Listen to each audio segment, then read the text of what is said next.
what a day! What a lovely day!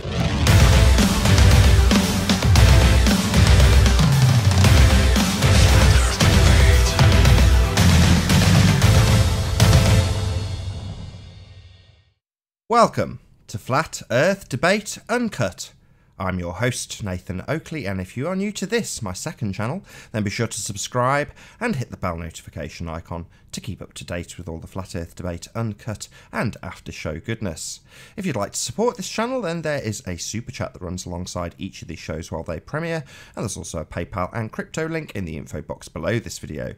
Now we are joined by Anthony Riley, who I'll see if I can get his attention while I set it for the main live event over on Nathan Oakley 1980 channel. So let's see if I can get Anthony's attention. How you doing, Anthony? Yo. Hello.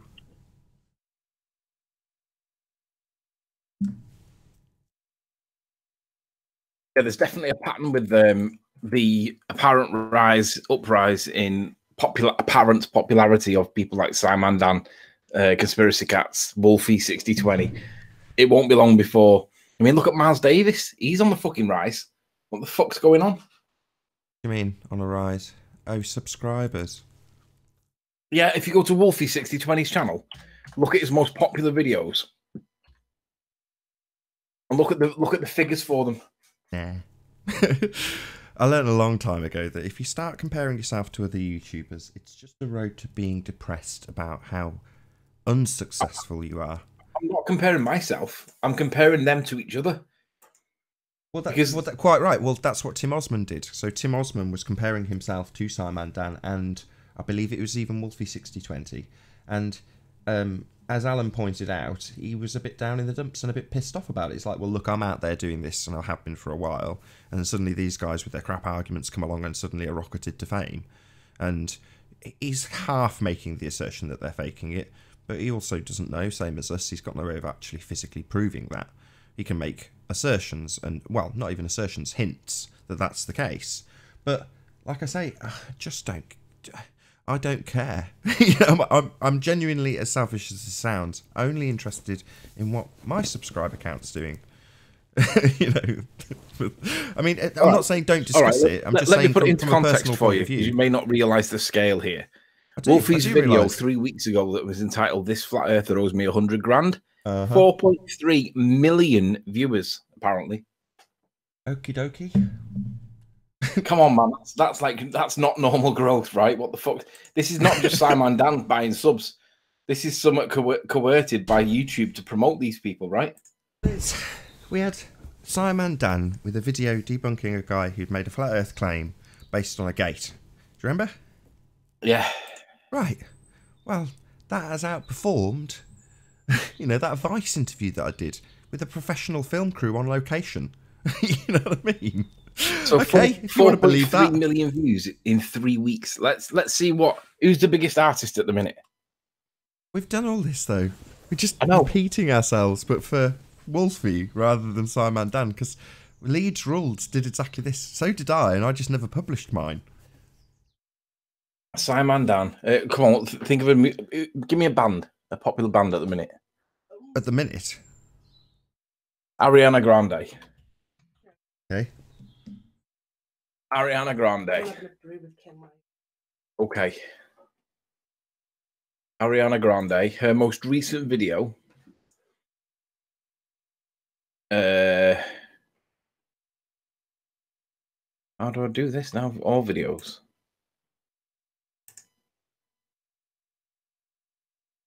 Come on. 2 minutes and we're starting. Oh. 2 minutes.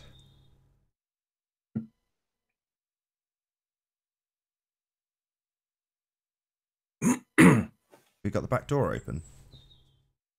Not yet, no. Hello. Yo. Hey, Owen. How was your show? Great. It's been rambling on non-stop. Have you tired yourself out, Arwin? Huh?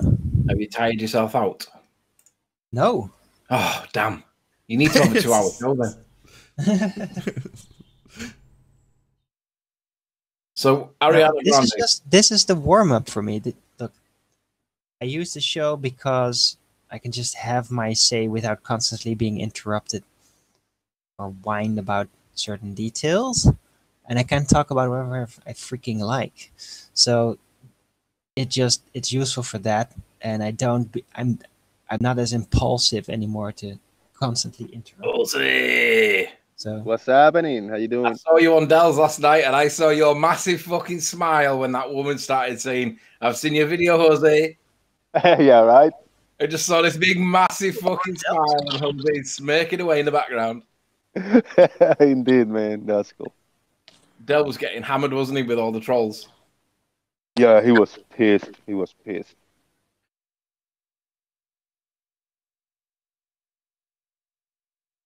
Oh, what a day! What a lovely day!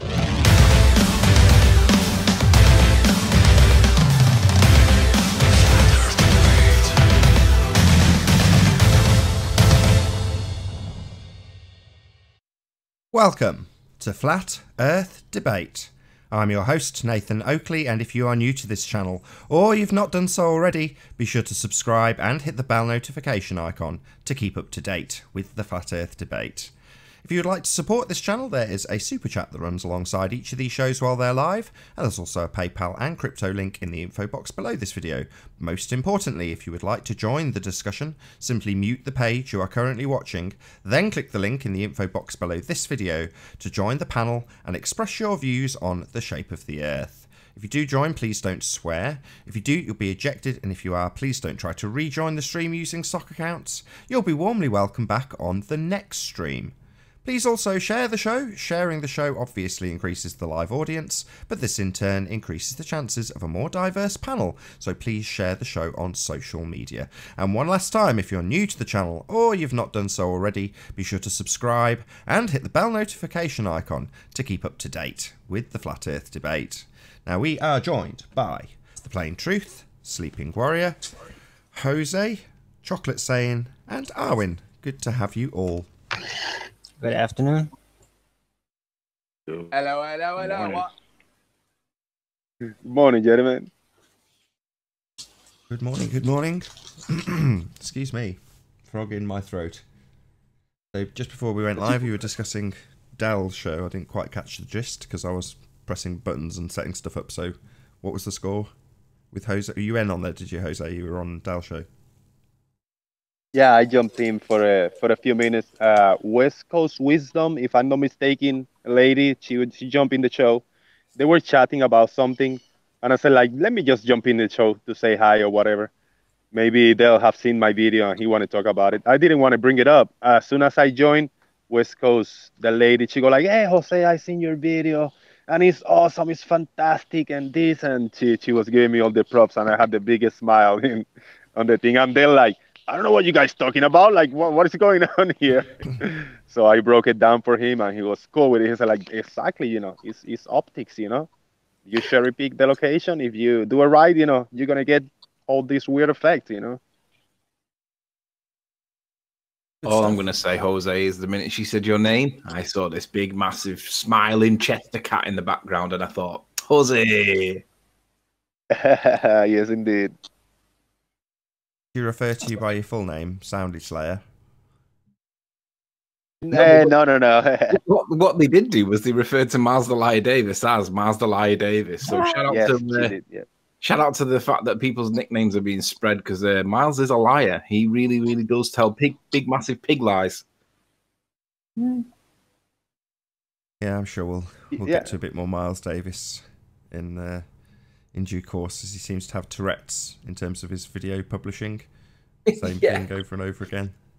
I think what's happening, there's a bit of a wave going on. There's something weird going on, because obviously Simon Dan and his apparent like rise into stardom, like more popular than like Michael Jackson and the Beatles and all that. It seems that there's a couple of them that seem to be getting promoted to death, and it's just bizarre. I don't know if you guys are aware, but Wolfie 60s 20's recent video with the bet at the 100 grand or whatever, 4.3 million views apparently, and I'm like, what the hell? That's a Yeah, lot I of views. have 4.3 million accounts, so I just checked in on all of them. That's ridiculous. Yeah, that doesn't happen organic, bro. I mean, I don't think. I mean, it's not possible. I actually think there's something bigger going on. Well, put it this way: we'll know that YouTube are fucking with us, right? If Miles Davis gets a video that goes viral like that, because that just becomes the bottom of the bottom of the bottom. Yeah, because let's say they share it. Let's say there are groups of ballers or whatever of science and bullshit they call it, and they share it, and there's a couple thousand people there, and they share it in 20 groups of 100,000 people. I mean, not everybody is gonna click on that video. Really, 2 million people in 20 groups of 100,000 people. That's impossible. It doesn't happen. Tell you what does happen though. It does spread the word that flat Earth is a thing. It raises awareness. That's really cool. I'm just glad that it wasn't me that done it. Come and debunk. Hey, Wolfie, come and debunk how you can have gas pressure next to a vacuum without some kind of membrane, or how you can have gas pressure without a container in the first place. Let's have a look at your demonstration for that and see how many views your video gets. Yesterday, in the after show, I don't know how long after because I passed out. I fell asleep by the end of the second show. So all of the sudden in my dreams, I heard, Jose, you there? When I woke up, it was Zinder and George Nathan in the chat and myself. I go like, hey, what's going on, you know? And we chat for a little bit, and George was angry about the video of the light disappearing on the supermarket, or the things disappearing from the bottom up. Oh, he went on, and Zinder was like, but hey, George, but it's a thing, you know. I seen it there, and that's what's making Zinder question, you know, the reality, because it's really a thing. And George was, no, it has to be measured, it has to be 100% by millimeter. And oh man, it was a crazy conversation. He just cannot accept that there are alternative explanations for what we know. So it's like the next thing you have to do is you have to measure the how straight the floor is, because they all think floors are curved now. So now you gotta get like a laser or something to show them to level it out and make sure that it's level so that they can accept that. And then once you do it on that, who knows what they'll come up with. Well, the worst thing is now we've had Bendy Lite. Are you sure your level is level? Yeah, shout out to you have to prove your level's level. Belief is a thief.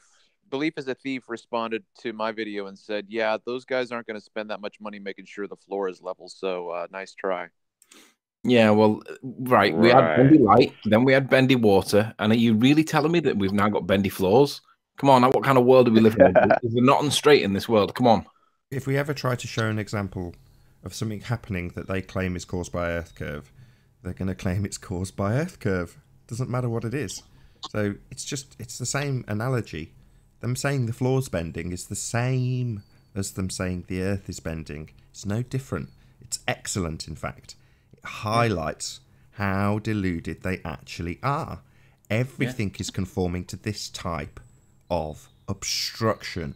Not Earth curve. None of these floors are curved. This is nonsense. Of course, anybody with half a brain can recognise that.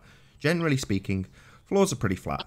And they're about analogous to maybe water with waves on it, or a piece of flat land that's going to have undulations in it. Nothing's perfectly flat, so it doesn't really make any difference. It's perfectly analogous. But we still see things before we reach the floor disappear from bottom up. Now, in their world, that's absolutely and only caused by Earth curve when you're looking through a zoom lens.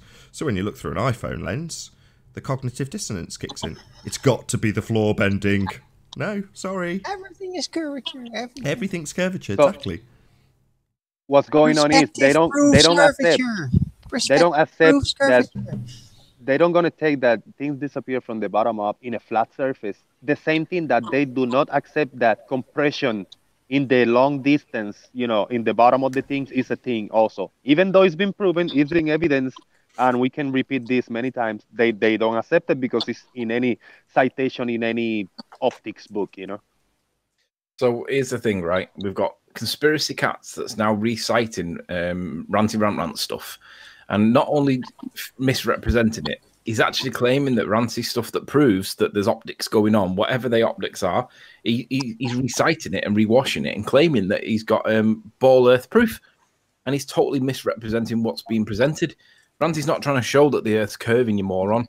Ranty's showing that things are getting squashed for some reason out of proportion at the very, very bottom of the object. Not for some reason. I can tell you why. Because there's a more limited angle to the bottom of something than there is to the top of it.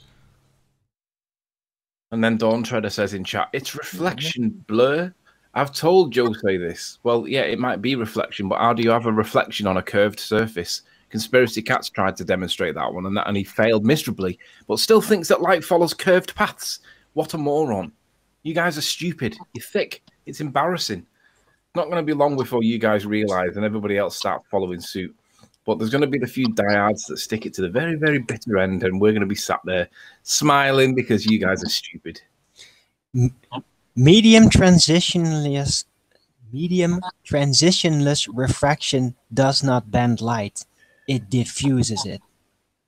Very simple. Yeah, you're all a bunch of morons. It's embarrassing.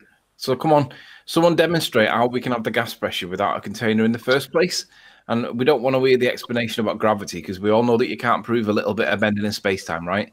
And even if it was Newtonian principles of gravity, let's see the demonstration that shows that it's true. We all know that you can't do it, yet you all believe it anyway. So not only have you got an assumption based on assumption or a lovely story based on a lovely story, you're all in denial. Literally, it's embarrassing to even have to debate you guys at the moment. You're just ridiculous. Oh, and the rumpus. You need to look up what the definition of debate is. It's where you both take turns. You listen, you speak, you take turns, and you listen again, and that's how it goes. No, that's not rumpus what he's here for. Embarrassment. Look at his name. What does his name mean, Anthony? What does rumpus mean? A row or isn't it a row or a heated debate? No, it means a disruption. A disruption, that's right. Right. So he's here to disrupt. Yeah. I've half a mind to just not let him join anymore because all he does is disrupt the show. That's his purpose. I agree. Just kick him. I think we should just literally kick him. And to be honest, I think P-Mars needs to be kicked on site as well because although he can be normal, there's no need for him to be the dick. Why are you here if you're going to be a dick? We don't need you here. Go away. I think we should just kick P-Mars and Rumpus on site in future because I don't think either of them do anything. Well, no, Rumpus definitely does do something. He's their last line of defence. So all he did on yesterday's shows was completely obfuscate the point, and the way he did it was to continually assert his point, ignore every single address and redress and rebuttal to his points, ignore any points we raised to counter his points, and whenever we tried to counter or rebut any of his points, claim that we were interrupting him while he talked, and I mean literally 95% of the time. Reading Ute's comment there, Ute says, Mark Taylor on show 59 crying because a concrete block was dropped on a tanker and Riley didn't mention it when it didn't even need mentioning. Taylor crying, claiming Riley is a liar and so on. What a wanker. Shout out to Ute.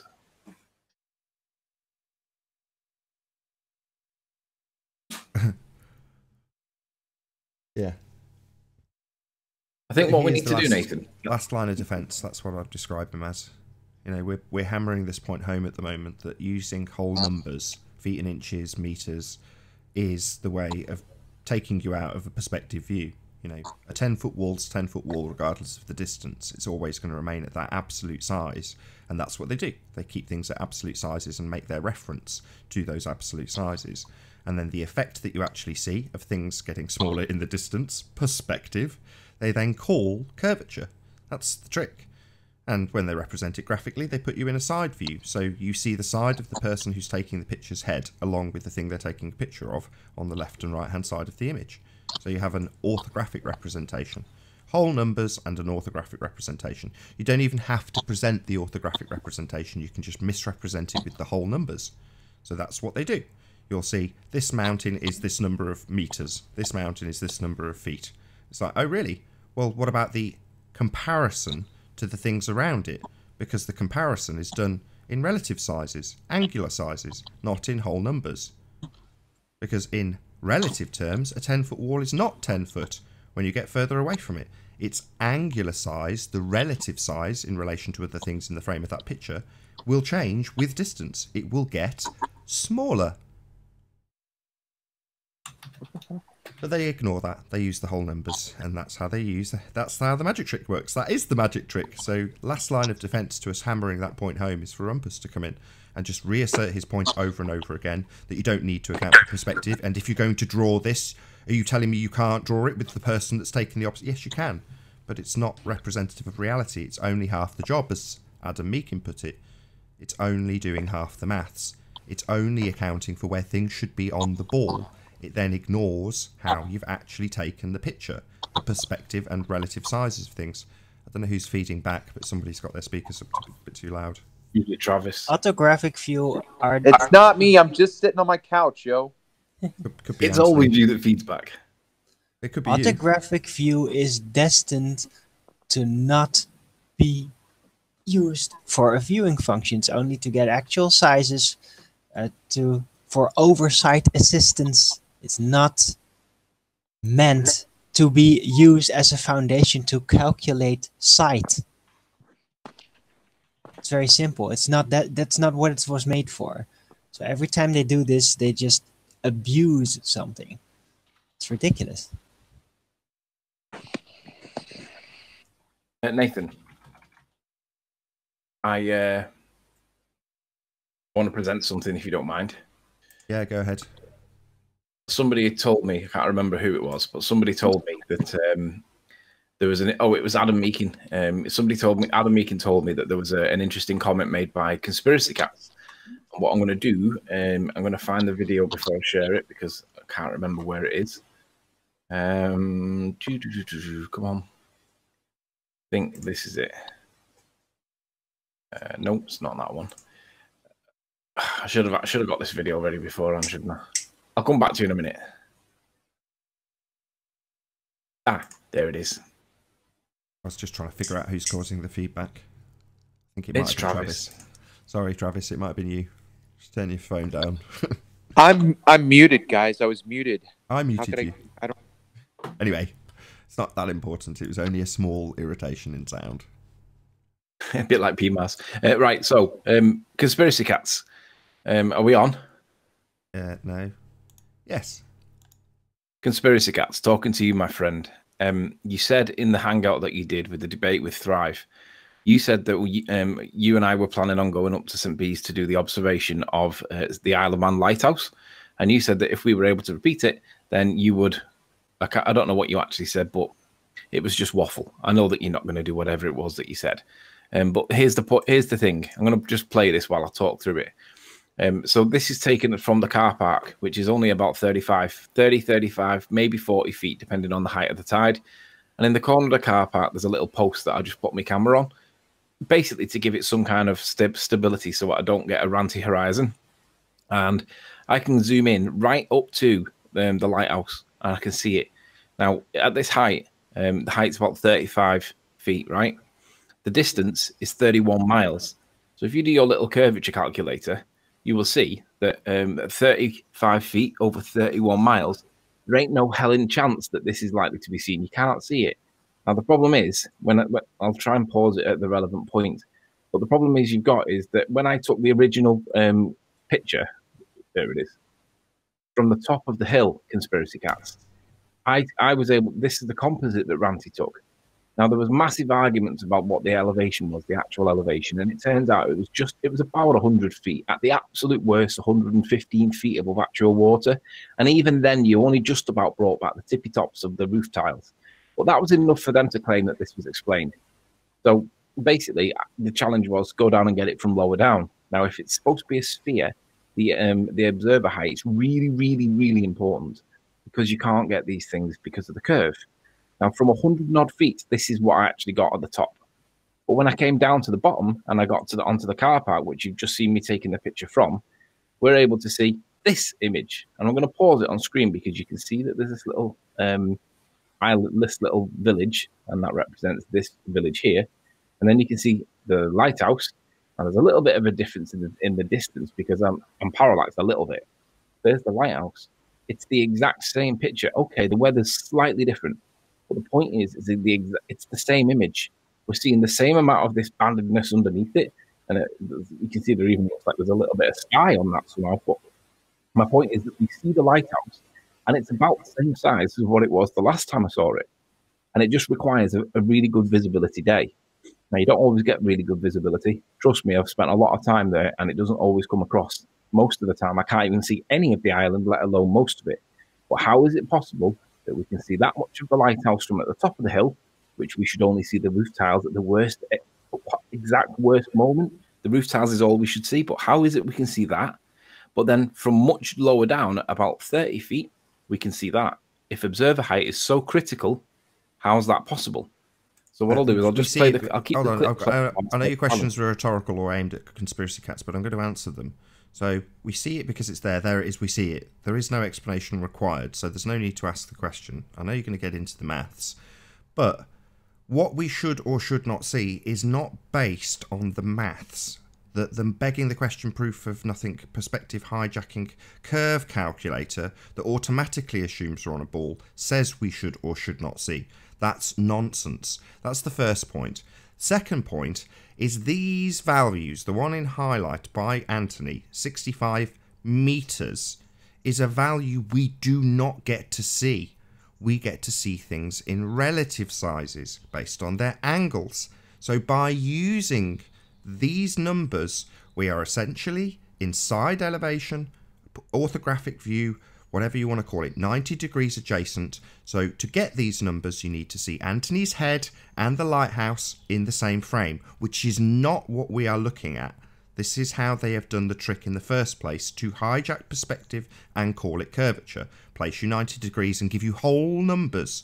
So while Anthony's fine to beg the question and have this tete-a-tete with conspiracy cats, I want to make it absolutely clear that these numbers, these whole numbers, are meaningless in terms of the relative view that you get through your eyeballs or through a camera lens, because it is relative to the angle of view and the distance, the angular size relation of things based on their height and angle, how wide your angle is to those things. So for example, the village on the left has got pretty much the same wide angle of view lower down. It's higher than Anthony is. We're on a flat plane and he's looking up at it, and his angle of view to the village above the lighthouse doesn't really change as he lowers his elevation. The lighthouse, on the other hand, is right in that critical angle. He's got the most limited of limited angle to that lighthouse at this elevation. He can still see it. There it is. No explanation required for why he sees it. He does see it. No explanation needed. He sees it because it's there. However, when using the begging the question proof of nothing perspective hijacking curve calculator and asserting that's what we should or should not see, outrageous, then they will use whole numbers. How high is the lighthouse in feet and inches or meters, ignoring the angular relationships of things? Sorry, Anthony, I've completely hijacked your point. You go ahead and beg the question, my friend. No, it's right. At the end of the day, the size of this thing, when we see it from 31 miles away, is not 200 feet. It's perspective. We see it much smaller. We see it as a couple of pixels on the horizon. But the problem is, if the Earth's sphere, right, it's got to reduce in size over that distance down to a couple of pixels, but then it's got to drop behind the curve. Now, if something's that size on a flat plane and then drops behind the curve, it's going to be gone because of the curve. So it's the impact or the relationship between the angular size and the curve. So it kills everything. Anything that's like more than 20, 30 miles away, it kills pretty much everything unless it's a mountain you're looking at. And then it becomes a little bit like difficult to interpret. Hence why Miles the Liar Davis is presenting mountains. But if I show that thing there is the same as that thing there, and the elevations were completely different, if the observer height is so critical, A, they shouldn't be the same image at different heights, and B, this thing is so small, it should drop behind the curve. This is not 210 feet when it drops behind the curve. It's the reduction from 210 feet at that distance and then drop it behind the curve. And it's never going to get seen. And that's why this is all complete nonsense.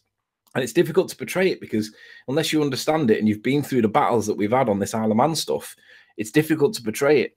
But the simple answer is this: orthographic is what they're using to destroy and misrepresent and to create the perception that things are being distorted from the bottom up. And it's all to do with the angle, the angular size, and how much the resolution changes over distance. But it's complete codswallop. And conspiracy cats, you need to explain this. Explain how this is possible. What you're looking at on screen right now, this cannot happen on a sphere. It can't be the same image from the same height. It can't be the same amount. It's gone. It's so far gone. It's unreal. You're a joke, conspiracy cats. I can't understand how you can maintain your position. I'm done. Yeah, the only validity they can lend to their position is to misrepresent our position by using these values in whole numbers and excluding perspective. You don't see things in meters and feet. You see them in radians or arc degrees or an angle. To put it in the most layman's terms, you get an angle of view. And if you're standing right next to a building, you've got a massive angle. You've got to literally tip your head up to incorporate the mass of the angle that you've got to that building. And guess what? As it gets further away, that angle reduces. But on their maths, that building, let's say it's 100 feet high, is always 100 feet high. Doesn't make any difference how far it is away. It's still 100 feet in the mathematics. But that's because it's representing it as a whole number to exclude the very fact that it gets smaller into the distance. Its angle reduces. Yeah, it's still a 100-foot building. That's absolutely correct to assert. But its angular size is very different depending on how far away you are from it. And that changes also given elevation, depending on how wide your angle of view is, the angle of attack. The lower you go to something, the more narrow the angle. Therefore, you're more likely to lose it quicker as it gets further away at the bottom. So you lose things from bottom up as well, based on the angle. It's all about your angular resolution. And Anthony says it's about the distance and how much zoom. Well, that's your diffraction limit, the angular resolution limit, the point at which that 1 pixel goes to no pixels because of the angle. Well, none of this is accounted for when you're talking about things in feet and inches, and that's how they misrepresent the world. That's how they've excluded perspective, and people like Rumpus can come along and say, that's fine. We're making a drawing of the world. No, we've got a photo, don't need to make any drawings. But if you're going to make a drawing of the world, no, we're not going to. Well, I am, because I want to misrepresent what you say a flat earth is. Because on a flat earth, everything should remain the same size in feet and inches. But on my world, stuff gets smaller into the distance. And that's because of Earth curve. Well, what about perspective? You don't need it. Look, we're inside elevation and we're talking about feet and inches. They don't change ever. All right, well, the angle does. That's where they've performed this trick. That's how they've hijacked your world and reality and excluded perspective from it. Every time you're looking at some 10-foot wall, you're always calling it a 10-foot wall. Well, what about the angular relationship to that wall? You can't even see that wall if it was on the Isle of Man by that lighthouse. It's too small to see. The angular resolution of the camera isn't big enough to resolve it, so it's gone completely. But they won't have it. It's like a person. If there was a person stood on the Isle of Man, why is it you can't see any of the people? Why is that? Are they too low to the horizon, so their angle's too... No, they're just too small to see. You can't resolve things that are less than 1 pixel of the camera's resolution limit. So that's why you don't see any people on the island. It's not because they're not there. They're just too small to see. Even if they were stood on the top of the mountain. Amazing that. There's an angular resolution to everything in your picture. And the effects are the same. It doesn't matter what it is. It will still reach and breach the angular resolution limit. Diffract like anything. That's why these lights that people are lowering on the floor disappear from bottom up. That's the diffraction limit. The angular resolution limit. That's what you get from a camera. Nothing to do with Earth curve. All completely ignored when you use these full whole numbers of feet and inches. None of it's taken into account. That's why people like George Netanyahu go nuts. Because it can't be taken into account if you've got a worldview that you live on a ball, when the Earth is obviously and observably flat. I'll just call it by its catchy term that we name it, just because they get triggered just for the fun. So it's the angle of attack. Boom.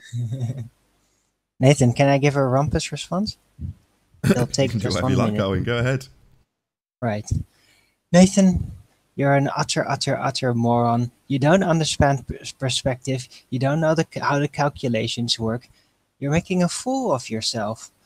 We do take into account a perspective in the curvature calculator. What we do is first we determine the relative heights using the R-based system, of course, which we are allowed to presume, and then afterward we apply the perspective calculations. That's how it works. Well, that would be a lie, because afterwards isn't what we get presented. We get presented the curve calculator. Feel free to go back to any of the debates about the Isle of Man and see how many times they did a perspective conversion and present it after the facts. No, they replaced the perspective with Earth curve from the maths in the calculator. That's all they do. We just used the orthographic view in this ball to basically show you what you're seeing into a representation, and then you apply the perspective calculations, and then you can see just like in the ball picture, it's down. It's like that. It's very similar. Spot on. Well argued, Darwin. Exactly. So they hijack perspective. So when you've got a picture like this on screen, you're told that you need to remove yourself from the view, have the side of your own head in the picture to analyse it. Because that way, excluding all perspective, the thing that actually occurs, the thing dropping into the distance, getting smaller into the distance, they can assert that as Earth curve. Especially when the angle of attack, shout out Jose, when the angle of attack gets so limited. The Rumpus in chat apparently agrees with me. I love how you put it out in sarcastic terms. Rumpus just blatantly agrees with you, like that's in any way reasonable. I love it. No, when we study a picture, we can just study the picture. We don't need to remove ourselves from the observation and see the side of our own head. That's not necessary. It's only required by the globe heads to misrepresent the world. That's why they do it. Same applies to using whole numbers. That's why they do it. They can't not do that.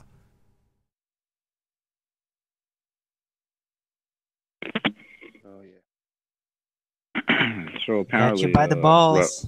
Rumpus has changed it from the body of science to the body of human knowledge. Oh right. So it's the body of human knowledge. I was about to ask because I'm so curious to see how this body of science looks. I asked in the chat if it has like an Instagram or Facebook or something. I really want to see if it's he or she or how it looks. What is the body of science? He switched it up for 2019, so it's like the body of human knowledge now. Does he not also realise that's another reification fallacy? That's just still a reification fallacy. It makes no difference. That's ridiculous, man. Hilarious. Got reification fallacy Tourette's. Can't help himself. Shout out to the gorgeous Karen B in chat. Bit thin on the ground with ballers at the moment. Yeah, but I noticed that when Roxanne, the globalist denier, came in, it's amazing how they all flooded in then, wasn't it? And we gave the opportunity to the Rumpus, who did nothing but be rude and obfuscate and speak over and basically make himself look like an absolute retard. And really, he should have been a gentleman, and he couldn't even do it. So I wonder why that would be, Rumpus. You can't even be a gentleman to a girl. You have to do it all over again with the same thing, same tactics, same MO. It's disgusting, Rumpus. You're an embarrassment. I have a question for Rumpus, actually. You can answer it in chat. Do you think that the diffraction that we've been talking about, the optical slant effect that I like to call it, you don't like that word, so you don't have to use it, but the optical effect of looking past a flat surface and it will obscure things in it behind it. You think that is science fiction, Rumpus? Do you think that it's not what we're saying it is, despite anyone can demonstrate it to themselves? Think we just made it up, it's not real.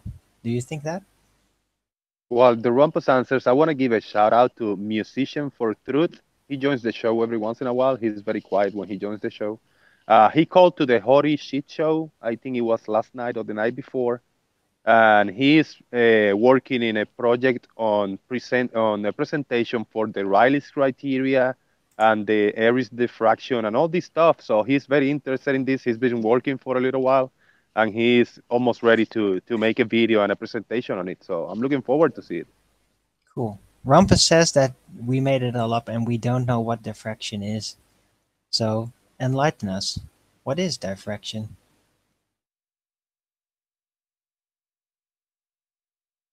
Actually, don't enlighten us, because everything that comes out your mouth, Rumpus, is just hate. That's basically. I'm just wondering, like, how does he fit the concept in? Who cares what he thinks? I don't care what Rumpus thinks anymore. And Rumpus in future, mate, every time you come on, I'm going to auto kick you. Because you can't have a discussion. You can't have a debate. You claim that you're a victim. You're not. You're a dick. It's embarrassing. You and P. Miles are just scum. Don't kick him right away. It's funny for, like, No, minutes. there's no benefit. Shut up. Thank you. See, even he disagrees. Don't talk to Arwen like that. It's difficult to tell the difference between the two, isn't it? Right. So just as a brief explanation, the diffraction limit, it would be also accurately described as the angular resolution limit. And I've given this dumbed down example a few times. So if you've got a housefly and you back away from that housefly, eventually in your field of view, that housefly will become maybe 2 pixels or 3 pixels in your view because you've backed away from it. Eventually it will then get even smaller, maybe 1 pixel in your view of the camera. And then when you back away a bit further, you reach the diffraction limit. Now this is where some pretty crazy stuff goes on. Things split in half, for example, in terms of what you see. Now Travis demonstrated this, and I'll probably click along to that video in a moment, or we'll get to it. I'll just leave this playlist to play out. But it's caught by Travis when he raises and lowers his camera in a supermarket. And as he gets to that limit, the light splits in two and then disappears, precisely as described in the Rayleigh criterion. So feel free to do a Google search of the Rayleigh criterion. We used to describe it as Airy's diffraction, equally valid. Why you don't get the Astronomer Royale's description of it, it is beyond me, I don't know, but Rayleigh criterion certainly will get you to the description of this. And in essence, that's what happens at the limit of your camera when you get down to what you can't resolve anymore. And it's the same, as I say, across the whole image. But when you're looking across a flat surface, you have an induced effect because the angle that you are looking past is more reduced than the angle to anything above the line of the horizontal on your camera. Therefore, you have a wider angle of view to stuff above the midpoint and a smaller angle of view to anything below it, getting more and more small, like Jaren is demonstrating here. As you raise and lower the camera, you get the effect of a wider angle as you raise, and he's pointing at the same thing I am. So yeah, you can see this white block. Let's make it a little bit bigger for the audience's benefit. Oh, get bigger. There we go. And as he lowers the camera, his angle of view to this, which is in obviously the lowest part of the extremity of his view, gets smaller and smaller and smaller.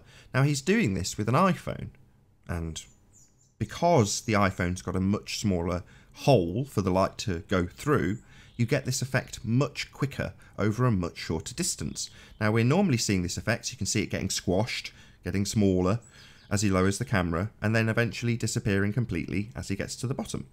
So this effect is down to the reduction in angle. That's what's causing this. Now, I get a load of crap from John when I say causing it, because the angle doesn't cause anything. It's not a cause and effect relationship. But that's the only effective way I can describe and detail what's happening. The angle becomes more limited as you lower the camera.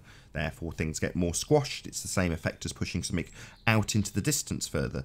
That would have the effect of limiting the angle also. So closer to the bottom, you've got stuff getting more squashed, like it was getting further into the distance, just by lowering your camera, because of the limitation that causes to the view of something, given that you've got a surface to look over. So you've got a very limited angle of view, and that gets worse as he lowers. Simple.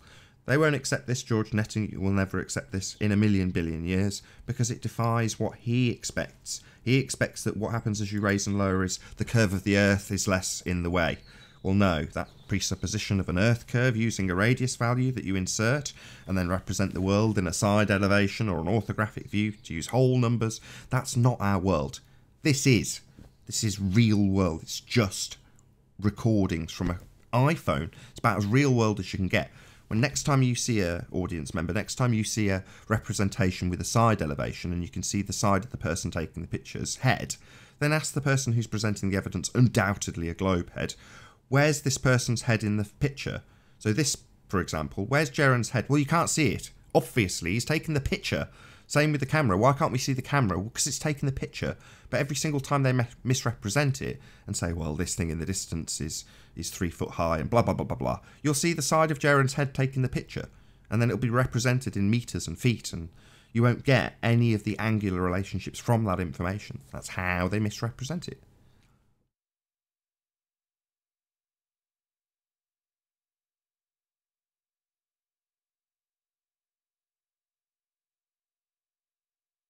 saw a really good video on YouTube, on Facebook before. I don't really pay attention to Facebook, but basically what it was an off-duty cop, and he was in a convenience store. I've got a sniper joining. Richard Henner. Can somebody inject him out the back chat? Hopefully Arwen's paying attention. If not, we'll have a new hangout shortly.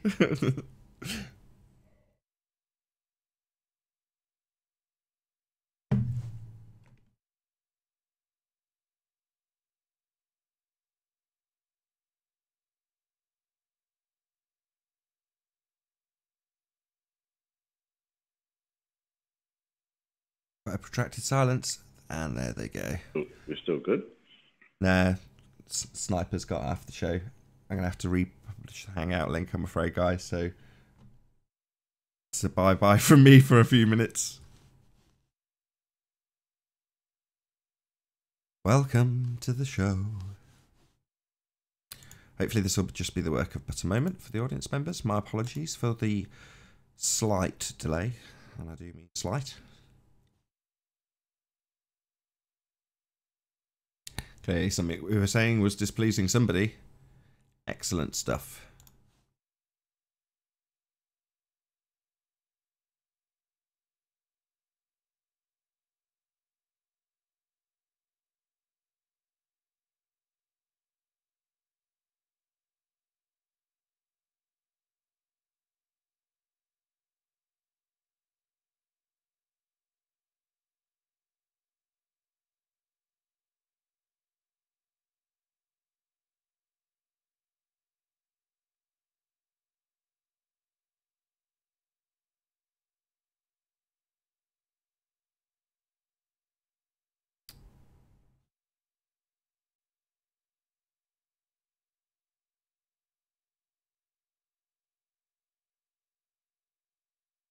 Okay, so hopefully we'll have a few guests rejoin us in just a moment.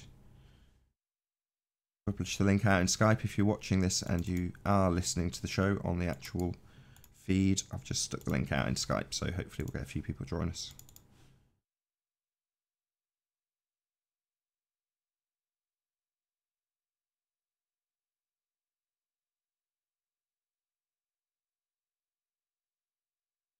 Hey, Anthony. I think my back chat was stuck. I saw him join the main hangout and he didn't join the back chat, so I couldn't do anything about it. Hey, I guess my back chat had froze. Not to worry. Trying to reopen it. Such a fickle little thing, this back chat thing. Yeah, some days they'll win the battle, some days they won't, but it ultimately only causes a mild disruption. So I would say within 5 minutes of that happening, we'll have the same lineup of guests. You know, the link's been open since the beginning of the show and we've had no ballers join, and the only one that has decided snipers. So we will literally end up with exactly the same guest list within 5 minutes. Yeah, he was just a little bit too quick for me. Yeah. I almost had him, but... Don't worry about it. Don't let it phase you in the slightest. Travis, you're definitely feeding back now, dude. Yeah, now I am. Thanks. No worries. Yeah, so let me tell you this story, right? CCTV from inside a liquor store, and an off-duty cop's approaching from behind. The guy at the front that's being served is a thief. And what happens is, whilst the cashier is doing something with the till and he's not paying attention to what's happening right under his nose, the guy literally swipes something that's on the counter. Basically, it's in his peripheral view, but he's concentrating on what he's doing. So he doesn't realize that he's just been swiped. But the cop behind immediately realizes what's happened, and he says that the cop pulls his gun on him, right? Which is a bit of an overreaction, but nonetheless, he's stealing. So the cop says to him, he says, put that back. And he says, well, I've just paid for it. Now, he was paying for goods, but he hadn't paid for this goods. And basically what had happened was the cop had seen this, right? And then he challenged the store clerk and he said, has he paid for that? And the store clerk said, yeah. He says, are you sure? Now, he hadn't paid for it. It's clearly obvious that he hadn't paid for it. He'd swiped it. But it was bizarre how the store clerk basically covered for him because, well, I don't know what reason, but maybe he did make an innocent mistake, or maybe he just didn't want the confrontation and the fallout. But he hadn't paid for this goods, and if I can find the clip, I'll show it to everybody. But it's like the comparisons to the ballers is unreal. They'll get Miles the Liar Davis lying through his back teeth, and they'll just turn a blind eye to it and just ignore it. Yeah, if I don't say the exact elevation with what direction the wind was flowing and where my compass was and all that kind of nonsense, I'm the liar. And it's just bizarre how they just can't see it. And this guy couldn't see it either. Embarrassing. You ballers are all like this cashier. If we can find the clip and play it, and you'll just be gobsmacked at what actually happens. It's crazy. I think the description's good enough if I'm honest, Anthony. I don't want to risk a copyright strike just for that kind of an example. But there we go. Ah. Jose. Hey. Hey, Jose. I know Ranty's hopefully going to join us by the end of the next show. Out and about doing some photography at the moment. He was very keen to phone me up to explain that he'd debunked Miles Davis again. There was another issue, and I was like, look, Ranty, this is riddled, you know, go and get your imagery, go and get your photography, you know, move on. I know he's done 25, 30 videos on this same crappy picture, or whatever, but it's just, you know, don't worry about it, it's riddled. But he wants to get right in there. He's like you about 2 or 3 months ago, Anthony. He wants to get right in there, beg the question alongside him and show how it works from within the fallacy. Look at the curve. Yeah, but let's be clear. I only do it because I understand that Nathan realizes that I'm entertaining the lie. Nathan doesn't want to entertain the lie, but I quite like dabbling in it and seeing what the arguments are, because I realize that you can often beat them at their own game. You just got to look for where the sneaky bit is, and it's full of it. Nathan just says, no, we won't be doing that. And I'm interested in the mental gymnastics that's actually part of the process, because that's also a part of it. Yeah. And I'm fascinated by it. Some people are really good at it, and they can actually fool themselves, despite being relatively smart. It's fascinating to behold. It's true delusion. Yeah. And a lot of it's deception as well as delusion. I mean, Oko Stone says...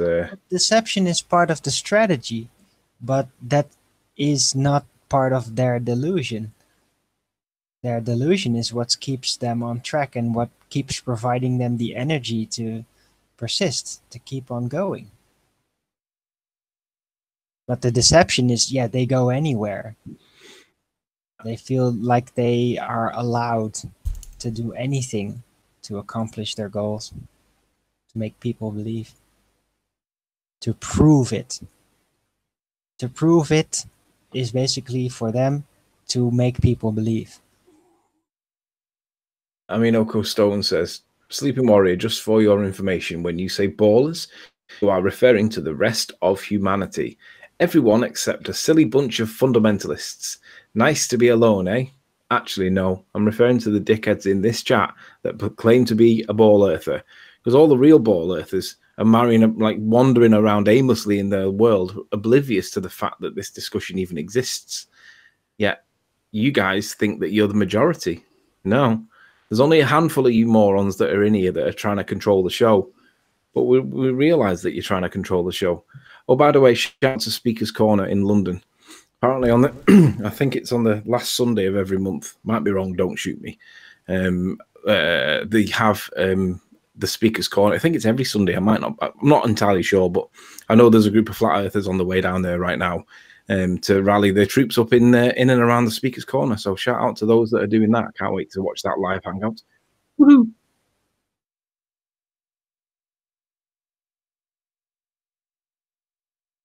Yeah, plug for my own show. Beautiful. Look at that, beautiful. How that light disappears. Who's made this video? It's awesome. Jose Soundly Slayer JG Gonzalez. Boom.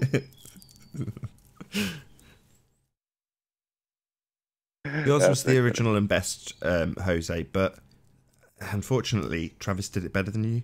So he just managed to lower the camera that much slower. So whereas you raised the camera and lowered the camera to get the effect, what Travis did by raising and lowering the torch very slowly, I know you did that on your first one, but because he did it that much more slowly, you got to see the light split into two. Yes, exactly. Yeah, I'm planning on doing this in the next couple of days again, doing smoother, you know, with the up and down. Yeah, but I'm gonna do it both ways. Up and down the phone with the light in the other side, and then going in the other side and raising and lowering the light also. Wow, nice. But remember, you need a lot of contraptions like levels and lasers and fine-tuned tools to make sure the floor is straight, right? You don't fall off that curve. It must be a severe curve. Well, some of these attempts that are on screen now are done by ballers. Yeah. So, you know. See the curvature; it's right there. Any obstructions curve. Yeah, it just proves that if you look carefully enough, if you look close enough to the ground, you will see the curvature. That's what they think. Literally. I gave that footage to Flat Earth Audio, and I was like, "Can you stabilize this?" And every time previous, he's just been like, "Yeah, no problem. Oh, anything you like." He got back to me after that footage. I'm not going to name who made it, and he's like, "He says I can't even do the end bit." Yes. Here we go. This is Travis. There you go. See that? Yeah, that's pretty cool. That's ace. And on the way back up, it gets much brighter and bigger because it's at that diffraction limit. It's splitting into two. It's basically mirroring below itself. We see this all the time. And you know what Alan B would say? It's just a smudge. Just a smudge. But that's what we're looking at. That's the whole point of the stuff we're looking at. We're looking at stuff at the diffraction limit. Yes, it is just a smudge. We're talking about the stuff that's limiting itself down to no pixels. 0 resolution. Yeah, we're talking about fuzzy stuff right in the distance. Look at it. This is at full without me zooming in artificially after the fact. You can hardly see Travis, let alone his torch. And Travis caught up that video right on time when people was throwing quarters at him. Like, here, buy you something to eat. See some great mirroring again at the limit of angle. Shout out to Alki. No, believe me, I have to review many videos that I have taken on the car as we're driving and in the lights. I zoom in very far away in the distance and I see all this mirroring going on in the cars and you can see the cars hovering and stuff. I haven't picked anything specifically yet, but I'm gonna start just taking little snippets of footage that I have. Just is interesting to look at the effects in the distance.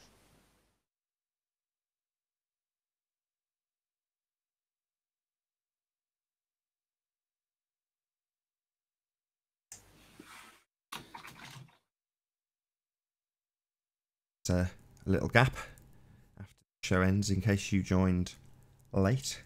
Then this show gets rebroadcast along with the pre-show on my second channel, Nathan Oakley. So I do publish the link to that rebroadcast that goes out once both the live shows have ended. So I normally stick it in the chat for the people watching on the second show. So I know about 5 minutes from now we'll round out this show for a 5-minute break.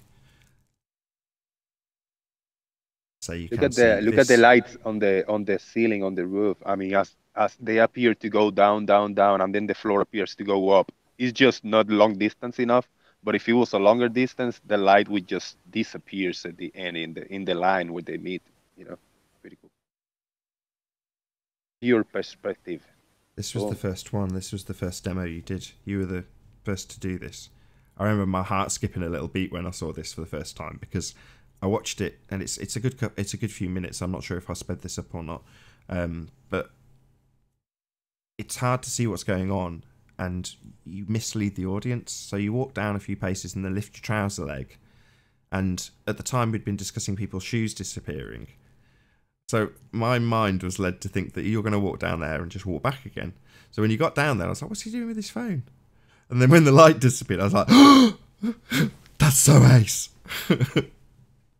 Yeah, I thought I had my white socks on And then I lift my pants and I'm like, damn it, I got the black socks, so it's not gonna be visible. Then as I was walking, I said, I gotta put something, and then I got the phone in my pocket. It was like really organic. It happened, improvised, cool stuff. It does do it still on your footage. It does split into two, but it's. I mean, I slowed that down and then slowed it down again. It's just not long enough. You know, it happens for a fraction. It's probably one frame.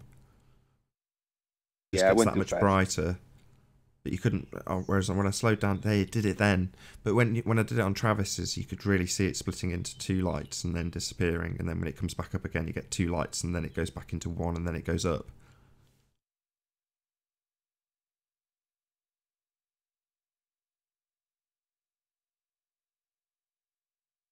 There we go. Stuff.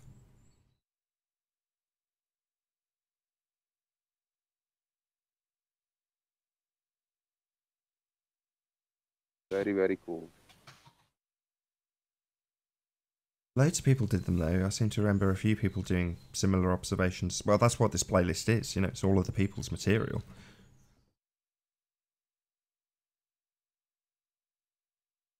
Yeah, this is Angle of Attack playlist, which is on main channel Nathan Oakley 1980. Get out. Yeah, you can see in the right hand side in the legs on the shelf, you know, on the whole aisle, they start to disappear as they go away. And with that, I'm going to say first and foremost a huge, massive, enormous thank you to all of the debating panel for making this debate possible. And of course a massive thank you to all of the live audience for tuning in and hopefully sharing this debate. If you hated the show, then smash the dislike button, then smash it again. But if you like the show, maybe consider sharing it with a friend or subscribing if you've not done so already. I've been Nathan Oakley, and I'll see you all in the next video. Oh, what a day! What a lovely day!